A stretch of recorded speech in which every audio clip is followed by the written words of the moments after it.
सभी को राम राम जी, सनातन धर्म की जय और सभी को साधुवाद। आज जम्मू कश्मीर में जो असेंबली इलेक्शन हुए थे उनका रिजल्ट निकला। इस रिजल्ट में जो है national conference single largest party बनकर सामने आई है। लेकिन जम्मू प्रोविंस के अंदर भारतीय जनता पार्टी भी सिंगल लार्जेस्ट पार्टी बनकर सामने आई है। भारतीय जनता पार्टी ने 29 सीटें ली।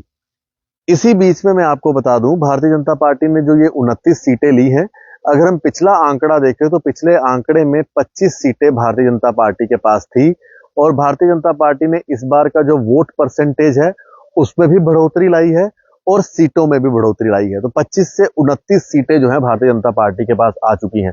मैं आपको शुरुआती दिनों की बात बताना चाहूंगा। जब इलेक्शन अनाउंस हुए थे तो चर्चाएं ये थी कि भारतीय जनता पार्टी के पास 5 सीटें भी नहीं आएंगी, जो यहां पर आपको चर्चा सुनने को मिलती थी। लेकिन भारतीय जनता पार्टी ने इन इलेक्शन में 29 सीटें ली हैं और साथ ही में वोटिंग परसेंटेज भी भारतीय जनता पार्टी का बड़ा है।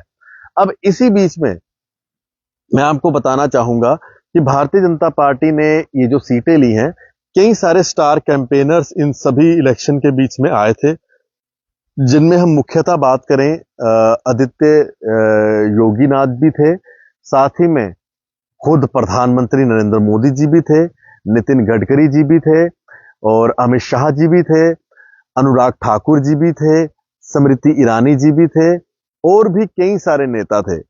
लेकिन प्रधानमंत्री जी तो सबसे बड़े स्टार कैंपेनर हैं ही भारतीय जनता पार्टी के।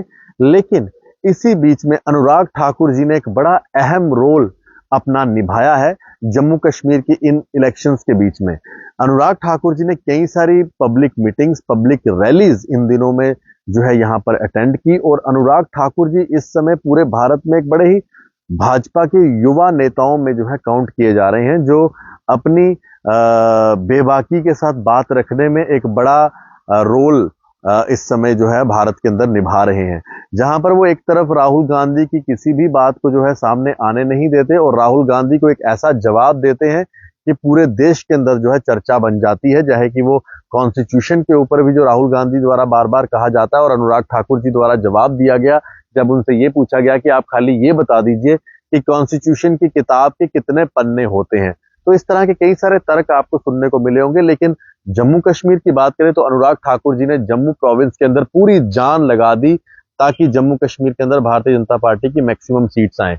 और अनुराग ठाकुर जी लगातार जिस तरह से यहाँ पर कैंपेन करते रहे और उस कैंपेन के अंदर आज जम्मू कश्मीर के अंदर 29 सीटें आ चुकी हैं। जम्मू कश्मीर के अंदर अनुराग ठाकुर जी ने जहां पर कई सारे कैंपेन्स की लीडर्स के लिए, चाहे वो जम्मू वेस्ट में अरविंद जी हो, जम्मू ईस्ट में युद्धवीर सेठी जी हो, या फिर नरेंद्र सिंह रैना जी हो जम्मू साउथ में, या फिर विक्रम रंधावा जी हो बाहू कॉन्स्टिट्यूंसी में, या फिर हमारी जितनी भी कॉन्स्टिट्यूंसीज हैं जैसे कि जम्मू नॉर्थ में श्यामलाल शर्मा जी हो, दविंदर राणा जी हो नगरोटा में, या फिर अन्य कितनी भी कॉन्स्टिट्यूंसीज हो।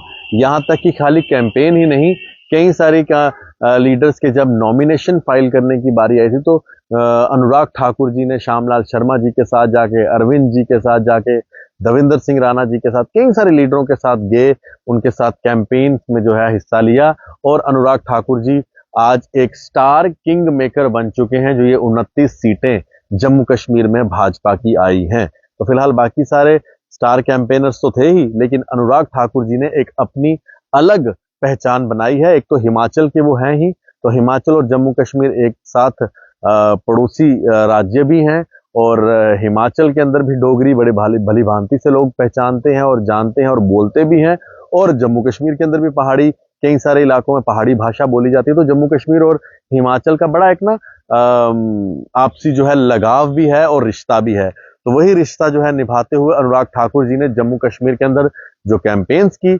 29 सीटें जो हैं जितवाई हैं जम्मू कश्मीर में भारतीय जनता पार्टी को। देखते रहें जेके मीडिया। धन्यवाद जी। राम राम। सत्य सनातन धर्म की जय।